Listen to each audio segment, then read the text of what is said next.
सकाळी सकाळी ना थंडी खूप जास्त वाजते, त्यामुळेच मला उठायला सुद्धा लेट होत आहे. म्हणजे 7 वाजतेत. अगोदर मी लवकर उठत होते, पण आत्ता काही थंडीमुळे मला उठावंसं वाटत नाही. पण आज मी लवकर उठले होते आणि म्हणलं की चला अगोदर पाणी ठेवून घ्यावं. त्यासाठीच वर गेले, चुलीवर पाणी ठेवलं आणि बाकीची कामं केली. कारण की ना पाणी तापेपर्यंत माझी बाकीची कामं होतात आणि त्यानंतर मग आज लवकर उठल्यामुळं खरंच माझी कामं लवकर झाली होती. मला ना दररोज असं वाटतं की सकाळी लवकर उठावं, म्हणजे सकाळची जी कामं असतात ती लवकर होतील. पण दुपारी आम्ही दोघी गेलो होतो तो वर, तर बघा इथं सगळ्यांची जेवणं सुरू होती आणि त्यासोबतच ह्या दोघींच्या गप्पासुद्धा सुरू होत्या.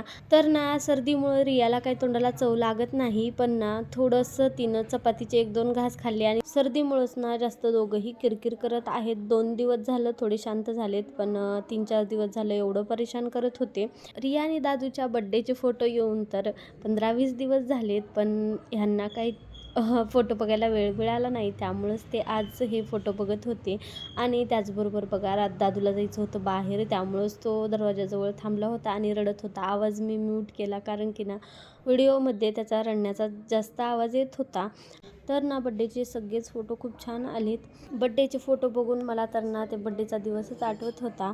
चला तर मग आजचा व्हिडिओ तुम्हाला कसा वाटला, कसा नाही मला नक्की कमेंट करून सांगा आणि व्हिडिओ आवडल्यास व्हिडिओला लाईक, शेअर आणि आपल्या चॅनलला सबस्क्राईब करा. तोपर्यंत बाय, स्टे ट्यून.